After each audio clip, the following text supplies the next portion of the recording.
It's war, but not with tanks and guns. This time, tariffs and Twitter feeds, the ammunition in the latest escalation of a bitter trade dispute between the US and China. We are looking at a broad and deep market sell-off. We're looking at all of the majors off by some 2% or more. And in fact, markets reeled as Beijing reacted to the latest bout of US tariffs by fighting back, hiking taxes on $60 billion worth of key American imports. Think beans to Budweiser. The two premiers had been on course to bury the hatchet, but late last week talks broke down after China's president Xi Jinping declared he wouldn't give in to President Trump's demands to enshrine new trade laws. The deal called off, President Trump resorted to his favourite negotiation tool, not talks, but tariffs. China will have to retaliate because President Xi Jinping cannot afford to appear that he allows himself to be bullied by the Trump administration. Overnight, $200 billion worth of Chinese goods hit with an extra 25% of import taxes. This, even as he simultaneously described talks with the Chinese president as candid and constructive and said his relationship with President Xi was very strong. But not that strong. The next day, the Beijing bashing ramped up. "I know I'm going to win, and I love collecting big tariffs," Trump tweeted. And this morning it continued with a warning to President Xi. China will be hurt very badly if you don't make a deal. And China should not retaliate. It will only get worse.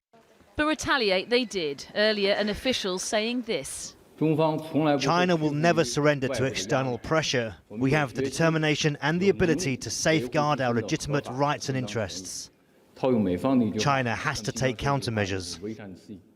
In simple English, Washington woke up to the news that $60 billion worth of US goods, roughly 4,000 products, would face tit-for-tat tariffs. Farmers targeted with hikes on foods like meat, honey and fruit juices. Iconic brands like Budweiser and the Californian wine industry also hit. And the list includes hundreds of consumer goods, things like books, cameras and even Mr. Trump's treasured golf clubs.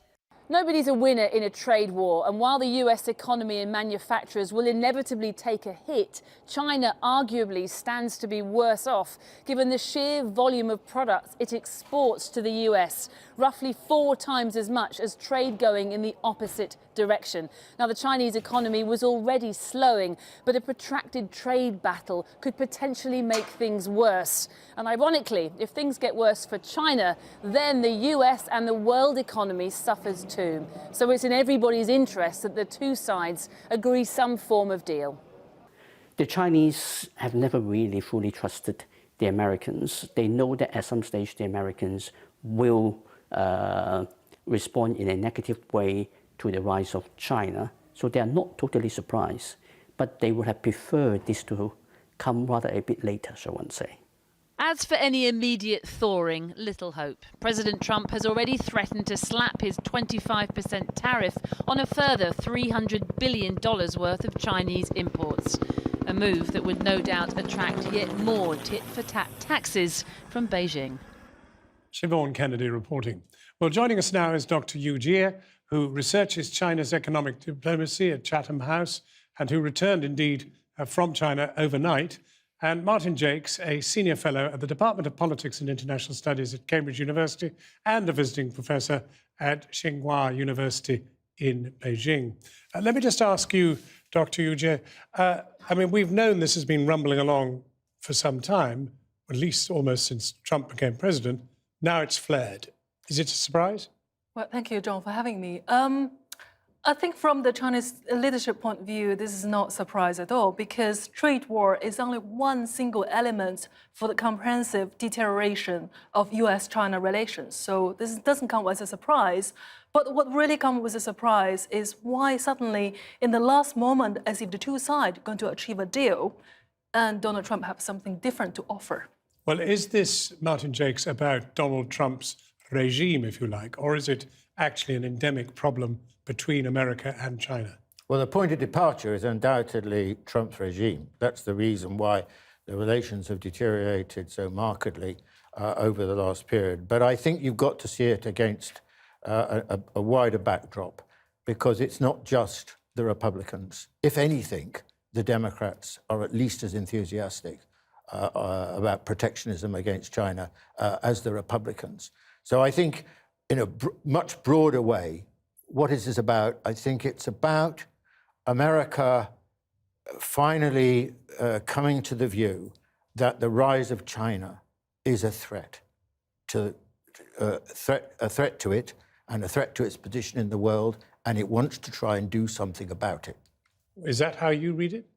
Well, what I read it is there's a certain element of US-China relations we can discuss in here endlessly. But one of the key things which really alarmed the United States is China's quest to global technology brilliance and supremacy. And having said that, an American always consider technology has to be monopolized by the United States and its allies.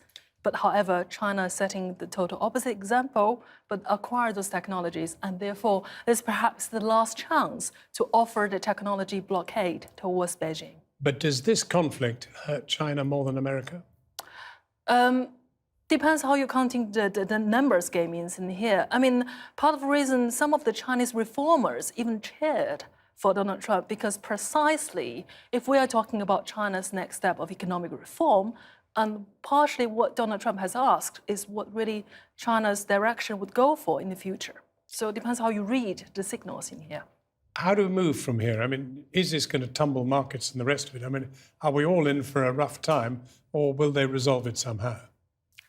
It's possible that there will be some kind of deal, but I don't think it'll stick. And even if, we might limp from one deal to another, but now constantly, if you look at Trump, I think it'll be under attack. They'll be trying to change the rules and so on. So we're entering a new period of instability in the relationship between China and the United States, which is going to profoundly affect everyone in the world, the global economy, and certainly, and including ourselves, and certainly affect China and the United States. In the long run, the loser is going to be the United States. Or is it going to be all of us? I mean... Well, we're all going to lose, but in the relationship between the two. You laugh. Well, I mean, in the long run, we will die, like someone else said. But overall, I think the key thing is in here, we shall realize the international order has certainly changed after 1989, and now we're in that turning point. And whether China be able to fulfill that vacancy, I still have some doubt, because ideas matters. Because so far, for the moment, China hasn't really produced the ideas that really make the rest of the world would like to follow China. Where does it leave Britain in the middle? I mean, you take an issue like Huawei. Sure. We're just about to start big-time investment with them. Sure. Mm-hmm. I mean, unfortunately, Britain will really have to make the multiple-choice game to facing the economic reality, whether they will counting China as economic partner, or on the other hand, still closely following the United States as a security alliances. And that's ultimately is going to make that choice, not just for Britain, but for many other medium-range powers as well. That's quite a moment. Mm. Yes, I mean, but I think that, you've seen this process for some time now, the rise of China. Do you actually see Britain and Europe, for example, taking a different course from that of America? Yes, I do. I mean, I think it's complicated, and it'll be, there'll be many twists and turns. But if you look at Belt and Road, which is probably the most interesting barometer in this context, now over half the countries in the world are participating in some form or another in Belt and Road. And if you look at Europe, well, for some time now, Eastern and Central Europe have been part of the 16+1 arrangement with China, and they are looking to China. Then Greece has signed up for it. Recently, Italy signed a memorandum of understanding. So really, we're now talking, relatively speaking, about the hardcore West European countries. Well, so the story's only just begun. Exactly. Dr. Yu Jie, thank you very much indeed. Martin Jacques, thank you.